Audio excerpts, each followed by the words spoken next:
I'm sorry, Don. Okay, right? Oh, hi, Facebook live stream viewers.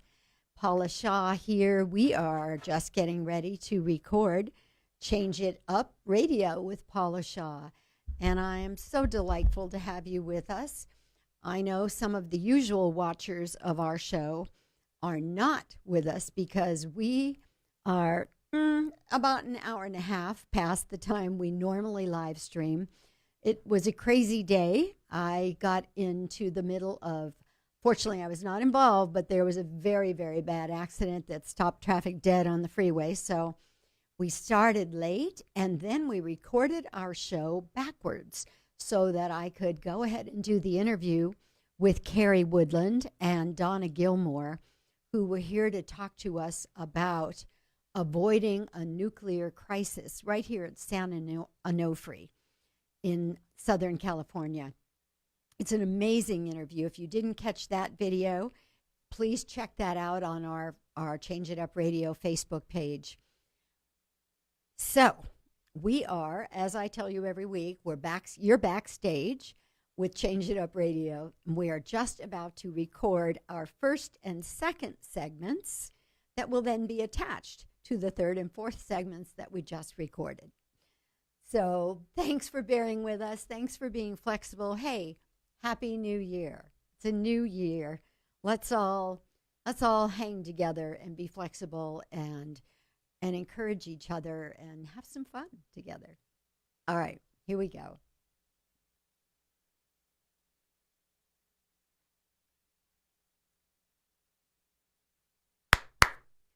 Welcome to Change It Up Radio with Paula Shaw. We've got a really, really amazing and important show for you today. I'm calling it New Year or Nuke Year. We're going to be talking in just a little bit with Carrie Woodland and Donna Gilmore, both women who are experts and advocates who are out there fighting the good fight, trying to save our state, our country, and actually our planet from a nuclear disaster. You'll be learning a whole lot more about that in just a little bit when we have Carrie Woodland and Donna Gilmore joining us. For right now, I want to first welcome you to Change It Up Radio. Those of you who are listeners every week, who spend time with us, know that we're all about helping people to deal with change, whether that change comes from some unexpected happening in your life, whether that change might come from a death or a divorce, a job change, a move. There are so many ways that change comes about. Oftentimes, a health crisis brings about big changes in our lives. And our show is all about helping people know how to make change smoother and more productive. I try to bring to this show guests who can share information that can really be of value to you when you're going through change. Change, of course, is what my work is all about. I'm a life transitions therapist, and the people that come to me are people who are going through change and often not being able to handle it very well. Maybe they're overwhelmed by it, or they are depressed by it. They're angered by it. There are so many ways that change can impact us. And when it does, if we don't have tools, if we don't have help, sometimes it can be really overwhelming. So if you would like to learn more about those tools that I work with, the tools of energy psychology, neuroscience, mind-body tools that really help people to be able to shift more quickly, you can learn more about my work at paulashaw.com. It's very simple, paulashaw.com. Also, I want to share with you today some news about blah, blah, blah, blah. Sometimes words just don't come. News about an online workshop that I am creating. And I think I will wait until the next segment to share that with you. First, I want to talk about the fact that it's a new year, and Happy New Year, by the way, everybody. But when a new year comes upon us, it's very, very tempting to decide this year I'm going to do everything differently. This year I'm going to make this happen, or I'm going to do this so much better. I'm losing 30 pounds. I'm going to the gym every day. All those things that we determine and we declare we're going to do at the beginning of the year are known as resolutions, or as one of my clients called them the other day, planned disappointments. I love that. Resolutions are a problem. I have to say, I'm not a big fan. I don't encourage people to make resolutions, and here are some of the reasons why. First of all, they're negatively based. Usually, the resolution you make is based on where you feel like you screwed up last year, and now you want to do it better. So if you gained 10 pounds last year, your resolution might be losing 10 pounds this year.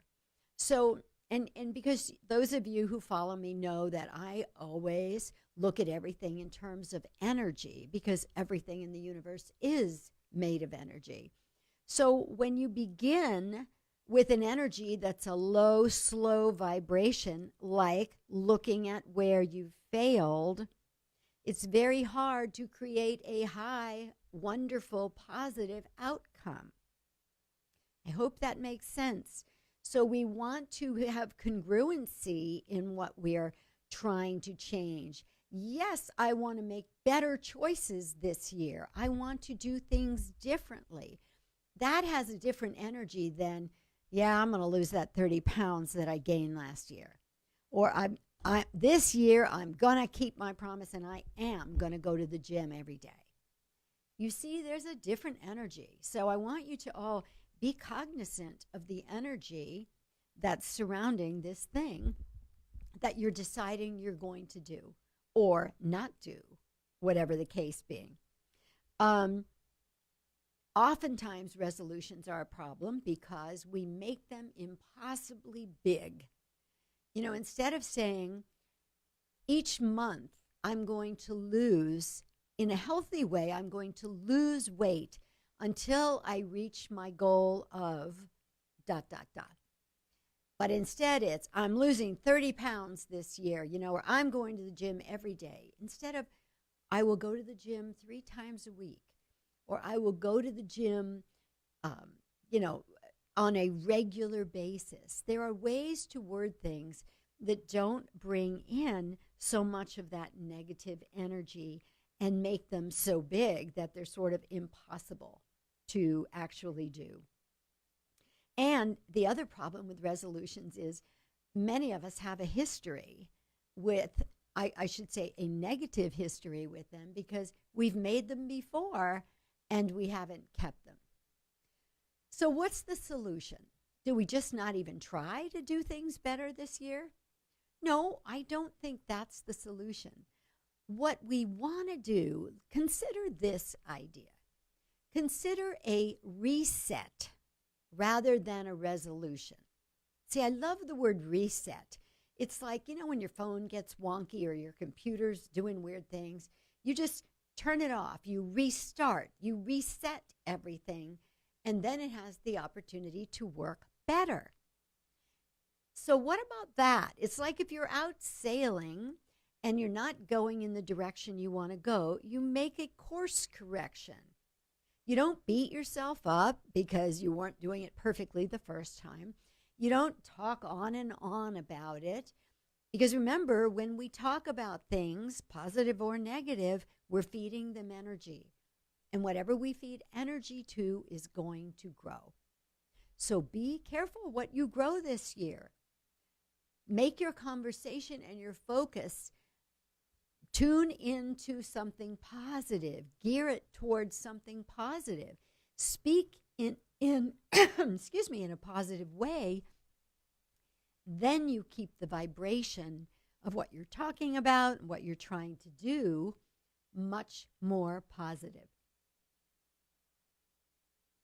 So let's all get behind resetting rather than resolutions. Because let's face it, life happens one day at a time. How are we supposed to know on January 1st what we're going to need for the rest of the year? I mean, it really doesn't even make sense when you think about it. So what about like a monthly reset? You know, one of the teachers I love suggests that couples at the end of every day look at each other and say, you know, today went pretty well. I think I'll re-up for tomorrow. Or speak about why today didn't go well and discuss a way to make it go better tomorrow. That is more like correcting your course as you go, rather than deciding what it's going to be on the first day out of 365 days. And one of the reasons that I do this show is because one thing I know for sure is that change pops up out of nowhere. There's no way any of us can predict what's going to be happening 6 months from now even. In fact, that's part of why we're going to be talking about those nuclear canisters at San Onofre today, because we want to be sure that we're focusing today on thoughts that can help make tomorrow's much better and much more positive. So join me in this thought. Join me in this idea. Rather than thinking about all the places we failed last year and determining to do better, which is, you know, almost like being punished, right? Let's look at it differently. Let's just say, wow, I'd like to be healthier this year. So I think I'm going to make the choice to go to the gym 3 times a week. That feels so much lighter and more doable than I'm going to work out every day. I'm going to be at the gym every day. I will not eat carbs. I will not, you know, when we start building walls around ourselves, we get imprisoned. And humans are freedom-seeking beings. We love freedom. And so building cages and walls around ourselves is not really a good idea. But we do want to be our best selves, of course. So let's just hold that idea that this year we're going to make good choices. And the choices that we're going to make are the ones that will correct our course and help us to steer toward more beautiful, more productive, more self-nurturing waters where we can enjoy our lives and not feel constricted or punished by things that we did in the past. So last year's gone. Let's welcome in 2019, and let's all make plans to make great choices this year. All right, we're going to take a quick break, and I will be right back.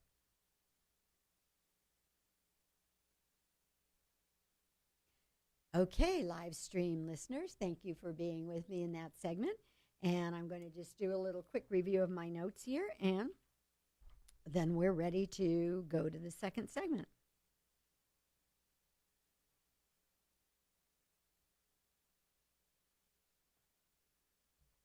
Here we go.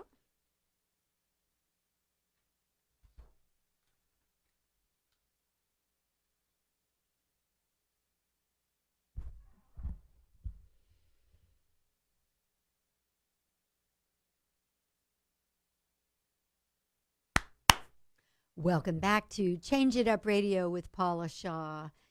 I am delighted to be here with you in this brand new year, and we have some important things to talk about today. In the next segment, I'll be joined by Carrie Woodland and Donna Gilmore, and we're going to be talking about a very serious situation that exists at the San Onofre nuclear plant here in our San Diego area. The canisters that the nuclear waste is being stored in are not up to what they should be. And Donna and Carrie will be informing us more about that and telling us what we can do to help avoid this nuclear disaster. All righty. So to switch bases a little bit, or switch tracks, switch streams. I can't remember how you say that, but anyway, we're going to just sort of shift.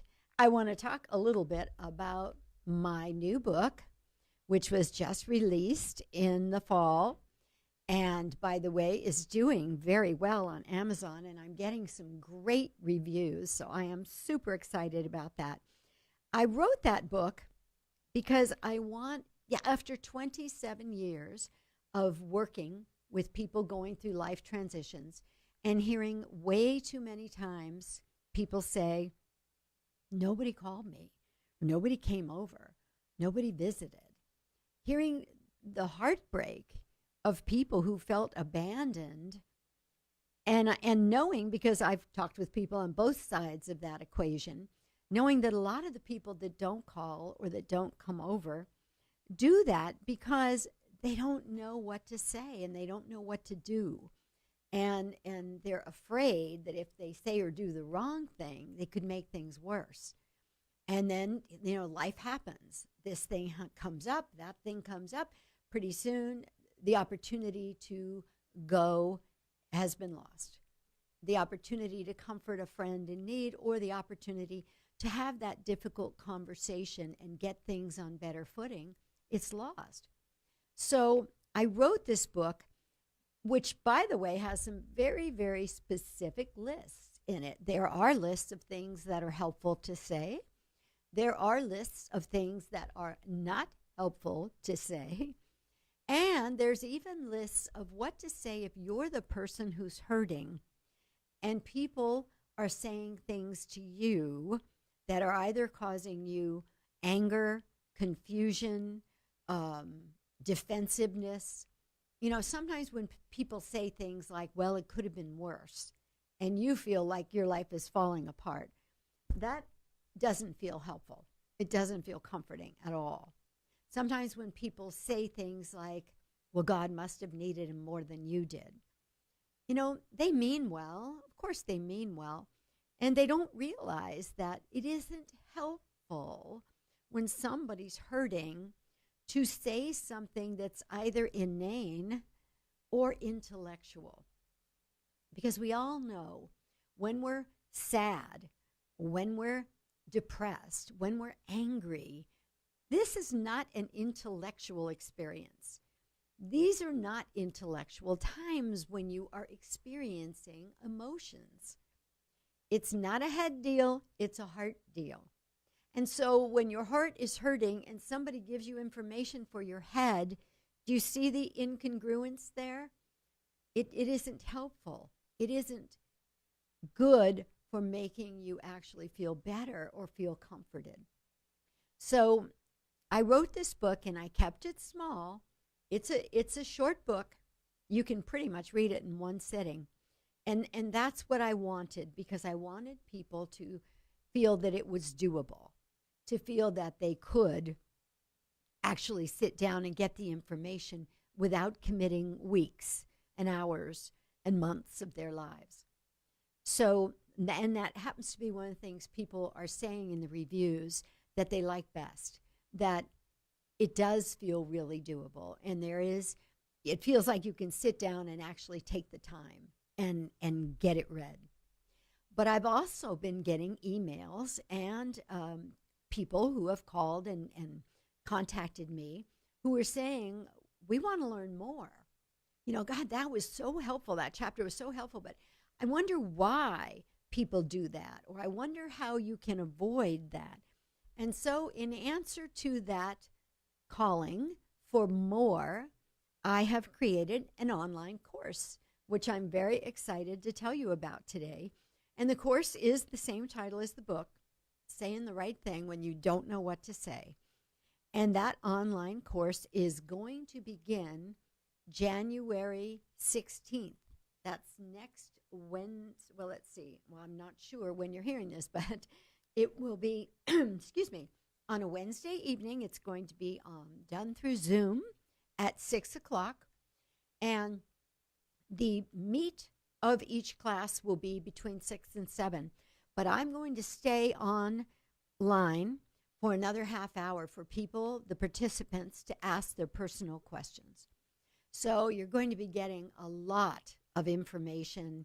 It's going to be very hands-on and interactive. I like people talking back and forth and asking questions and explaining what their experience has been, because we all learn from that. So here are some of the things that you will be learning in the course. Why we don't know what to say. Because a lot of us don't, right? And there are many, many things that factor into why we don't know what to say. Some of the ones that I mention here in the book are family experiences. You know, what you experienced growing up, what your family values are, societal norms and values, cultural expectations, personal beliefs, personal values, prior traumatic experiences that you might have had. All of these things impact our ability to say and do the right things. For example, if you grew up in a family where it was kind of a stiff upper lip mentality, and every time you fell, it was kind of like dust yourself off and get back in the game mentality, then it might be very hard for you to be supportive to somebody who's more emotional and whose family was more dramatic with their emotions and who had more support with crying and outward demonstrations of emotions, because that's not how you were taught to handle those things. So we have to take our conditioning and our upbringing out of the mix if we want to be supportive to somebody who is dealing with an emotional issue. If you had bad experiences in your life when you did express your feelings, or if someone saw you crying, if they were punitive or made you wrong for expressing that emotion, it might be hard for you to be in the presence of somebody else who's doing the same thing. You might want to caution them. You might want to calm them down, which is often not helpful at all. So these are the kinds of things we'll be talking about in this course, saying the right thing when you don't know what to say. And some of the other things that we will be getting into will be the 5 steps of successful connecting conversations. There are 5 basic things that you need to do if you want that conversation to be a connecting conversation. Sometimes that'll mean it's a healing conversation. Sometimes that'll mean it's a comforting conversation. Sometimes that will mean that it's consoling and supportive. So I think that the bottom line is, why do we communicate if we don't connect? The communication can't be successful if the connection doesn't take place first. And these 5 basic steps that I talk about in the book and in the class we'll be talking about will help you create connecting conversations.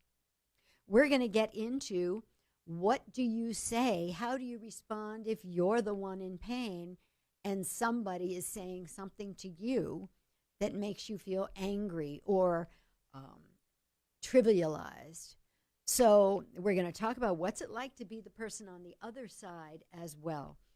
We're going to be looking at, oh my goodness, so many aspects of what's important when we try to console, comfort, heal, communicate with somebody in a difficult situation.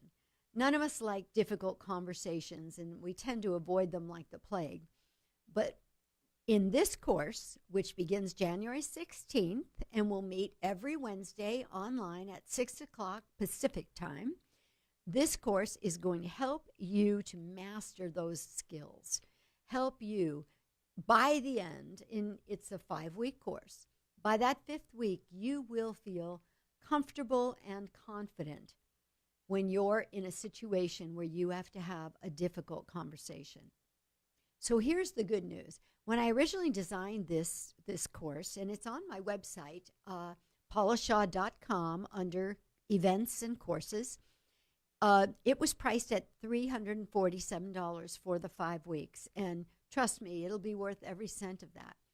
But then the new year started, and I thought, gosh, I would like so many people to be able to have this experience of this class that I decided to offer a discount code.